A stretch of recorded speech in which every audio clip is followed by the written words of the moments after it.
Hey everybody, it's Tom and Scott here from BadCuzDad. We have our friend Brock back today. We're talking about more Guild Wars 2. You guys really showed up for the last video, and so we just want to bring more content with Guild Wars. We really love this game. And today we're going to talk about the roadmap that they just put out. Kind of crazy for a game that's 10 years old to see the attention it's getting and the direction they're going. So stick around and hear what we have to say. Brock, what have you been up to with Guild Wars 2 over the past week or couple weeks?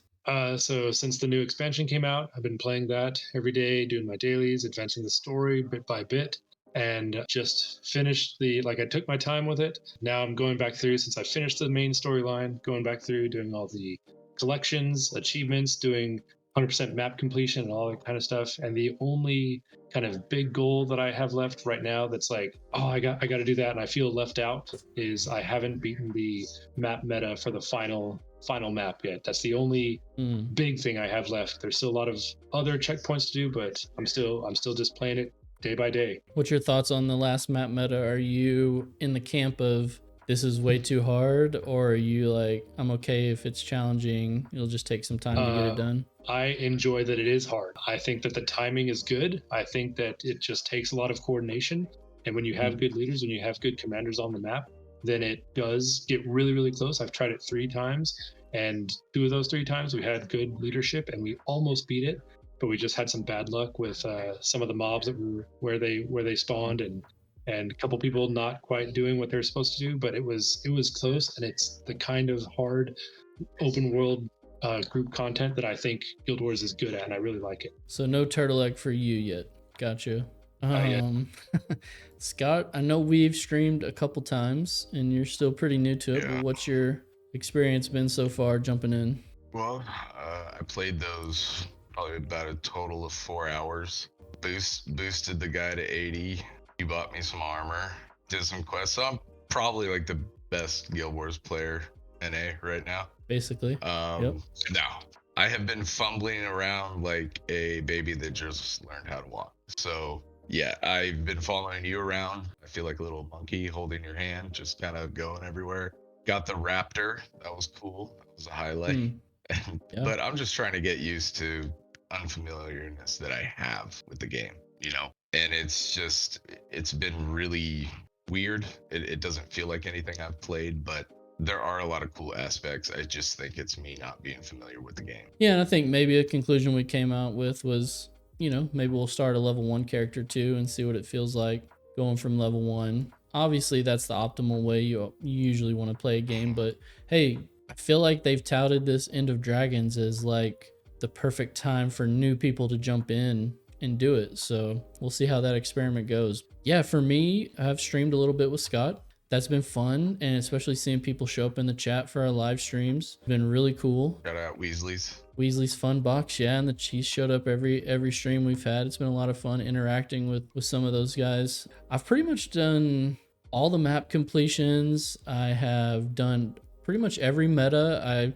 I did the End of Dragons meta, Brock. I got it on my 3rd try. So the first 2 did fail, but I got it on my 3rd try. And someone said we were like a minute away from failing or something. So it was really close, but we had a great commander. So it helped out a lot when you, like you said, good commanders organizing everything. So I did get my turtle egg. I am 1 step away. I have to complete the Kyneg City strike mission, I think, for my last piece of the collection to have my siege turtle. So I'm pretty pumped on that. That's been the majority of my stuff, is getting the siege turtle going at this point, because I've kind of explored all the maps. I haven't done a ton of the achievements yet, but yeah, I don't know. I'm still having a blast. Still playing Soul Beast. Haven't made the switch over to Untamed quite yet, but I'm sure I'll be trying that out soon too.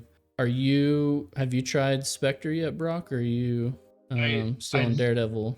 I started with Spectre on the first map. Like, all right, I'm going to play through the new expansion with the new elite spec, and I'm going to like fully unlock it. And it was horrible. Like, I just like learning a brand new class, probably like what Scott's experiencing. Like, hey, I'm fumbling around in this like end game content, and I don't know what these abilities do. And right, I'm going to switch back. I'll take a look at this later after I kind of understand the content and the maps and kind of feel my way around. That's when I can kind of play around with that a little bit more. Same with Untamed. That's why I haven't jumped on it yet. Soul Beast just feels better right now. All right, but the reason we're here, ArenaNet just dropped their 2022 roadmap, which is kind of wild because they just came out with an expansion. So I guess it's them wanting to just take advantage, right, of the hype that they still have to get this information out there, to keep eyes on Guild Wars 2, I guess, and to say, hey, we're not done yet. We're going to do a lot of things. So I was kind of caught off guard when they dropped this and some of the things they talked about, especially them already announcing a 4th expansion. I'm sure we'll talk about that a little later, but that was kind of wild. The biggest thing that caught my attention was them talking about the population growth. They said that the game has doubled in size in the past 3 years, and this is 3 years that hasn't seen an expansion. Did that surprise you at all, Brock, that the game has had that much growth? When they said that, I was like, okay, that's very impressive. And also, I'm like, I start trying to do the math in my head. Like, wait, so what were player numbers like before in the past 7 years? Like that's just crazy that it did double in the last 3. But like you said, there wasn't any brand new, big, like shiny expansion that happened in the last 3 years. It's all been, the living world updates and obviously the hype for End of Dragons. I don't remember when they announced that, but I don't think stuff like that is the only driving force behind the population growth. I think it's the polish that they've been putting on the game that goes into driving that. And who knows, maybe COVID had something to do, because now people are at home all day and they're looking for some new game to play, and it just happened to be a perfect storm in their favor. I don't know. Scott, did that surprise you? A game that was 10 years old is now gaining this much population? Yeah, especially double. That's just crazy. Yeah. And I think that speaks volumes to what the company is doing right, and what a little bit of passion and TLC that can go into the game design and game development. The players appreciate what they've done. They keep putting out great content. Over time, the population has just seen this game endure. Maybe people are getting sick of the other MMOs that are out there. They're looking to find other things, and Guild Wars is just this game that's always had its identity and continues to just grow with that identity.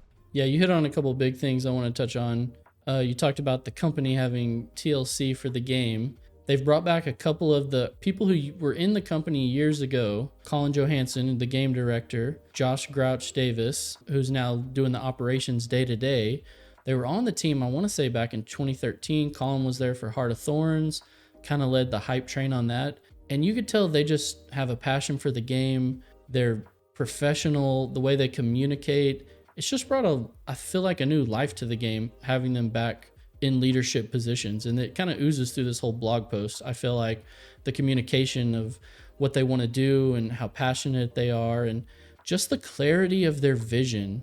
Also, they want to make PvP, world versus world, in-game PvE, and open world PvE all their own cornerstones of the game. And they feel like they're all important and they all need love to make this game great. And I think that's awesome, because a lot of these game modes haven't seen any changes for years. Yeah, the other big thing that you touched on there, Scott, was I think the decline of WoW has been a real boon for the MMO genre, because we saw Final Fantasy go through this huge amount of growth last year, right? A lot of the big streamers went over, and they said at one point they sold out of the game. They had to stop doing digital sales. How do you sell out of digital copies? I think they just meant they didn't have room on their servers for any more people. It's crazy. It is crazy, but I think that is hand in hand with kind of World of Warcraft's demise. And so on one hand, I do think that if World of Warcraft is strong, that's good for overall for the genre, because you want as many strong players as possible. But at the same time, I think a lot of these players are realizing, hey, there's some really good games out there, Guild Wars being one of them. And I think Guild Wars has benefited from that a lot. And I think just the last Bellular video, I don't know if you've seen his video and how good it is. Oh man, it's amazing. He does a good job. Kind of like his level 1 through 30 experience through the game. And Bellular's a big channel, and it's already, I think, in the top 5 most popular viewed videos on his channel. And it's been out like a month. Wow. So That's crazy. yeah, I think it's got over 170,000 views or something in a month. People are taking note of Guild Wars 2, basically, and I think it's pretty cool. WoW has a lot of refugees. I think leaving WoW to go to another game, if they're anything like me, kind of the psychology behind it, that they're disappointed that WoW is declining, but at the same time, maybe there's a sort of release, a freedom there, and they want Mm, something that's similar for like me that kind of will scratch that itch, but is not nearly as time consuming. It, yep. it checks the boxes for a lot of those refugees, and I think it's something they knew was there, but just were too dedicated to actually try it. Yeah, And now we're like, wow, this actually is pretty good. for sure. I know they said the population's doubled, but I think it's about to get even higher. I'm gonna get to the blog post over here. They've talked about the launch on Steam. It feels like they've been teasing this for quite a while, right, Brock? I don't know how long. Yeah, at least I feel like I want to say it's been 2 years. They've said, "Oh yeah, we're gonna go to this." And I don't know why. I could be totally wrong on this, but I feel like maybe rumors or talk or some sort of floated idea of a Hmm. 2021 launch on Steam, which obviously never happened. But that's one of the things that I've personally felt like in talking to my real life friends, trying to get them into playing Guild Wars. 'Cause they're like, I mean, I don't want to have to download this new launcher for this one game. I want all my games on one spot. So Hmm. once that eventually happens, once it is on Steam, I'm like, yes, here it is. Come play. I've been watching a lot of videos on Guild Wars 2, and it seems like a common theme everyone is saying is that you get one chance to launch on Steam.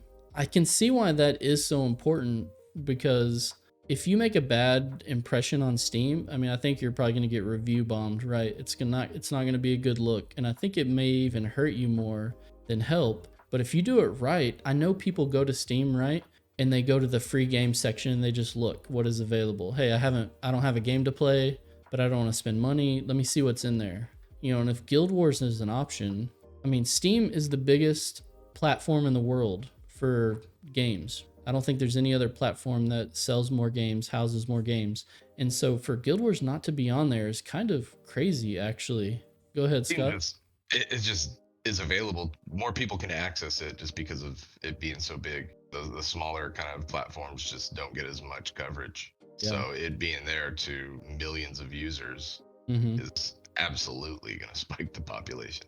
I think two big reasons. One is the DirectX 11 upgrade from DX9, which is going to just make the graphics way better, probably set them up to do cooler things in the future as well. I don't know all the details on it, but I can see just from mine, I've been in the DX11 beta. I get 15 to 20 extra frames when I run it, which is pretty incredible on a older game, a 10-year-old game. And then the other one is Living World Season 1, and I did want to touch on that some. I'll drop down here where everybody can keep up if they want to read along. Brock, do you want to explain to Scott how they delivered Season 1 and why, because since Scott's never played it, why it's important to bring Season 1 back, and why do they even need to bring it back? Yeah, season one, like we talked about in the last time I was on, that was where I kind of got hooked with the new content releases that lasted for a few weeks and then went away. And it advanced the story after the level 1 to 80 experience that all players shared. Then the new endgame content was released periodically, but it was only available for a limited window. So it kind of drove you to play during that time, which, as a new player to the game at that point, is what like kept me coming back for that daily, oh, what can I do now, what can I do, oh, I've got this limited time, I want to try and get this collection, do this achievement, beat the storyline. There were hard bosses then, like things like that were good storyline advancements and were really kind of cool, that like you knew this was a limited time event and then it went away. And here we are 9 years later, where any new players coming into the game are actually at a disadvantage because they can't play that content. Like they don't know what happened between the events that end your level 80 story. And even though it is 9 years old, I'm still gonna keep it very spoiler free in case Scott ever does want to play that part. And then where the next available playable content kicked off, there was a huge shift in the world. Like maps were updated, there were brand new versions due to world events that happened in game that you watch a cutscene about, okay, I guess we've fast forwarded in time 2 years and these are the events that happened and now these are my allies, and you just play the story with them. And so it can be very disjointed. And I feel like, in tying it back to the Steam launch, you mentioned DirectX 11, that's probably what pushed it back. But I feel like if they launched on Steam and didn't have a fully cohesive story from new player experience, level 1 to level 80, to getting all the way into End of Dragon's most recent expansion, if there was a big chunk missing, like right at the very beginning, players would play it free game and be like, "Cool, I played that 20 hours and I'm done with the game now." And they would have no incentive to move on because there's a big jump in the storyline and it's very disconnected. That's like almost a must-have for them to have a successful launch on Steam, I feel like. ArenaNet was absolutely insane, right? They were trying to do something crazy. They're just like, I think that was their whole plan starting out was we're going to have these one-time events and you got to be there and they're gone forever. Like that's wild, right? No other game that I know of does that. I mean, maybe you'll have some one-off events, but even then I don't think so. Not the main story, is a one-off event. It's kind of insane. So I think they quickly realized, hey, this is not sustainable because I think they were trying to do updates like every 2 weeks when the game launched of this new stuff. And first of all, it was just too much. The cadence was too fast. And then they realized, hey, our players are missing all this content because you're right. You jump in now in season 2 and you have this whole group of companions that you're questing with and you're like, where did you come from? Oh yeah, you're from season 1. Well, you can't go back and replay that. So, oh well. And even for a veteran like me, I didn't jump in, right at launch. Mm-hmm. I didn't jump in right at launch when you did. I came Right. in like 6 months later. So even I have missed some of that season 1 content. Like South Sun Cove, I jumped in, I think, during the Flame and Frost story event. And I came in right at the very tail end of that. And you were like, oh, hey, there's this really cool back piece you can get. And you basically kind of like you've done with Scott, like guided me through how to get that. But I didn't know what I was doing and didn't know who these characters were. And only after I played myself for a little while did I finally kind of make those connections. Yeah, well, I don't know. I'm super excited about it. And I'm pretty sure this new content is actually going to be in the game really soon. I think they said like April 19th. So less than a month away, I believe. Story Living World Season 1 is coming back. From how this may just be my reading of the blog post, but I feel like the way that it's worded, it almost seems like they plan on releasing all of season 1 across 5 chapters in 2022, April 19th, and I assume the end of the year. That seems to be their plan for that. And even if I know we're going to talk about this later, but if you scroll down to what they have like upcoming, like in the near future forecast, it actually lists season 1, chapter 1, and season 1, chapter 2 as happening in the spring of 2022. So I'm like, oh yeah, let's get this whole entire season out there and ready for players to play. Yep. And then they can launch on Steam and it'll just be another boost to the game.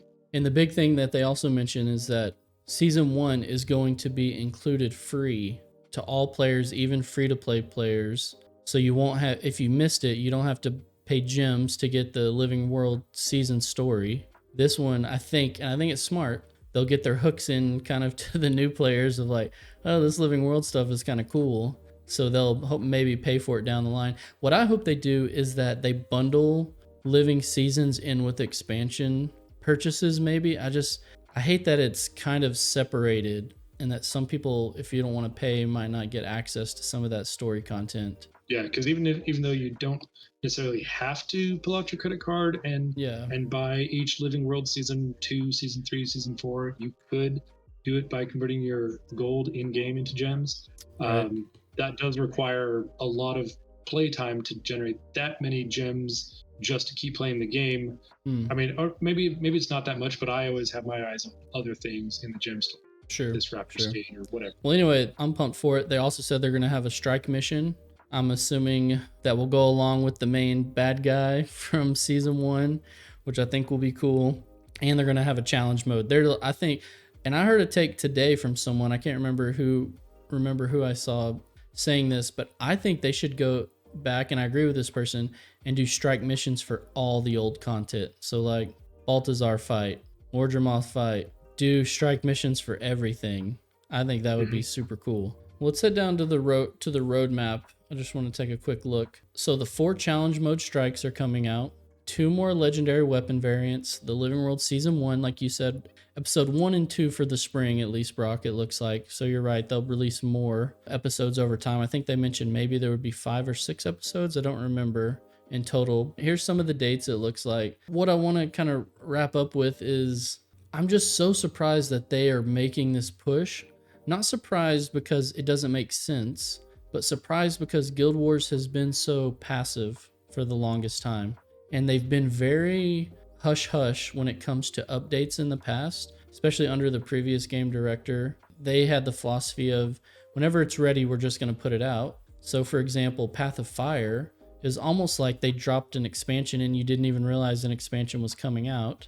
You go back to Heart of Thorns with Colin Johansson, that might have been the most hype I've ever seen for a video game in my life. It was announced so far in advance that I remember so many channels doing so many previews of all the builds and hypothetical builds and For Heart of Thorns, you mean? I'm sorry, yeah, that's what I meant. For Heart of Thorns, it was just like so much build up, and then Path of Fire was like, hey, next month expansion, get ready. Yeah, like I mean, they were both great. Don't get me wrong, I like both expansions, but you're right, on Heart of Thorns, they would every month, I remember they were releasing one of the elite specs, like to focus on. And I feel like to keep your video game relevant, especially your MMO, you need that marketing and hype. I don't think you should overhype, but I think a healthy amount of hype is good. And so it gives me confidence in the game moving forward. I don't know, Scott, as a new player, I mean, does it make you feel better that they're at least have a plan for all this new content moving forward? I don't know if I'd say make me feel better. It's just, it makes me feel sad that other games I like Star Wars, doesn't get the same treatment. I just think it's impressive and something to kind of be thankful for in this day and age. It seems like most developers are just trying to hit that profit and as quickly and as cheaply as possible. I think announcing this already just right after its most recent expansion is kind of a testament of their dedication to the game and just their craft in general. Brock, are you at all surprised at the route they're going and kind of how aggressive this really seems to be? Yeah, I have two main thoughts on this. Is one, they are putting this roadmap out here, at least for the spring, with specific dates in mind, and it's like, all right, they're making that public knowledge. Like, they're telling their player base, these are when you can, like, this date is when you can play this content, and then this date is when you can play this content. So it gives players, like you said, something to look forward to. All right, you've beaten the story, now what? Well, this is what's coming next. Get ready for it. I also like, my second thought on this is, at first I was a little surprised by this, that they're not releasing all of the strike mission challenge modes all at once, but they're kind of putting them out in sequence, and I'm like, you know what, I think that's actually good. I like that staggered release for the challenge modes of the strike missions. Yeah, that's kind of how like WoW used to do with the raids, right, Scott? They would release certain sections of the raids throughout the different patches, cycles, or whatever. Yeah, they would. Yeah, and there was always like a build up towards it too. Of course, while you're progressing your gear to get to the next one, but I think in this one it's good because I don't know how challenging these are actually going to be, but I'm sure Teapot and Hardstuck and some of these other ones are going to have world first races, and so to have them staggered, I think is a good idea just for the player base to build hype too. It does give me confidence in the game, actually, to see this and to see the dates, like you said, Brock, attached to things, because you're right. It's like going out on a limb saying, hey, this is what we're going to deliver at this time. And if they can continue this has me really excited for, say, Living World Season 6. If they can keep this up and this type of delivery, I'm kind of just blown away that Guild Wars 2 is gaining the steam at this point in its life cycle. As long as they can deliver on this time frame, and then they do still maintain this level of communication, which they've said, hey, we want to make this a priority of notifying people what is coming down the pipeline so they know what they can look forward to. If they can maintain this, then it is just being open and upfront with your intentions for the game. It's a way to do it that, again, respects your players, which they're really good at doing. And the 4th expansion confirmed, which I think awesome. Again, it's just more confidence that, hey, the game's going to keep going. Yeah, it's insane. I kind of want to touch on one last point before we go. Scott, you mentioned how you wish other games were doing this. Like you mentioned, me and you are both big Star Wars The Old Republic players. If you want to which just came out with an expansion like 2 weeks before the Guild Wars expansion, and you really can't even compare them. I don't even know why Star Wars called it an expansion. You know, it's That's kind of exactly what I was gonna say.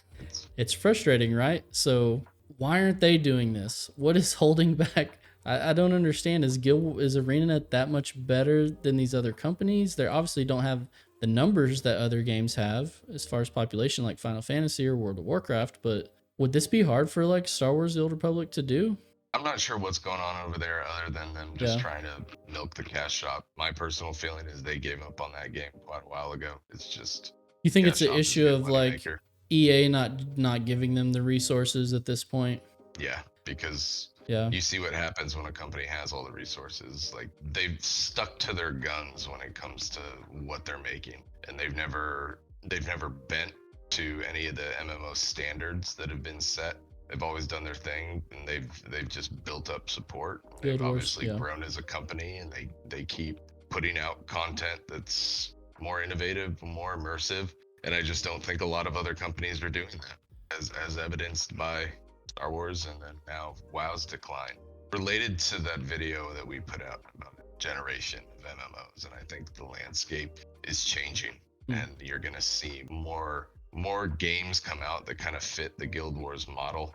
It's just Guild Wars is available now. To your point about how you think other games are going to start copying Guild Wars in a sense and bringing on these quality of life changes and see what Guild Wars is going to doing, I feel like maybe they're being so aggressive because I think they foresee this too, and they need to grab as many players right now before other games start catching up to what they're doing, right? Because I could see Star Wars, they've said they're going to do a whole PvP revamp. I could see them doing what Guild Wars does and making it all normalized, jump in whenever you want, no barriers to entry, no gear grind. And we love Star Wars PvP. If they did that, I would play a lot of it. Oh, right? that'd be amazing. Yeah. But I think Guild Wars needs to capitalize on how great their systems are right now before people start catching up to them. Because I do think it's inevitable this next round of MMOs, right? We're all dads now. We all have limited time. The MMO player base is aging. And so I think the games will have to evolve with it. I don't know, Brock, do you feel like that's true? Yeah, I think so. I mean, there's always going to be, the new form of entertainment and all that kind of stuff. But I think not like it's a ancient media or anything, but I think traditional online role playing MMO experiences are, totally in our niche. Like we are kind of the demographic that they want to monetize, and they got to recognize that there's a limit to the time that anyone in our player group can contribute. Yeah, well, guys, I think that's it. Like I said, I just wanted us to chat about this. I was blown away that they put out a roadmap so soon after the expansion, but clearly, an expansion grabs the attention of people, but then it's about what do you do after that. And by all signs, it looks like Guild Wars 2 is going to go hard on content and just making the game really good. And I think that's the smartest thing they could do with all the attention. Do y'all have any other last thoughts before we wrap it up? No? I'm just jealous. I would love to have seen that kind of work and a functional roadmap and actual action taking place to make a game like Star Wars what it deserves to be. So I'm a little jealous, but I'm hoping that I can give this game a good shot. I'm very encouraged by it because, even though this is the only game that I have like lengthy experience with, it is a night and day difference from the content drought after Heart of Thorns came out, where it was just like nothing for 9 months and no communication, no word on when something new was going to develop. And that wasn't even as big of an expansion as End of Dragons was. So that they released this good of a product, and then they have a plan for the near future, not just 6 months from now, but like this month, starting just in a week, we have something to look forward to is really encouraging. Well, guys, those are our thoughts on the roadmap. We're pretty positive on it. What do you think? Let us know in the comments what stood out to you. What are you excited for? Do you think Guild Wars is trending in the right direction like we do? Anyway, thank you for joining us. Hit subscribe, hit the bell. Stay tuned. We're going to keep bringing more Guild Wars content. You guys seem to like it. We like making it. We love the game. But thanks for joining us, guys, and we'll see you in the next one. Sorry, start over. I had it paused. I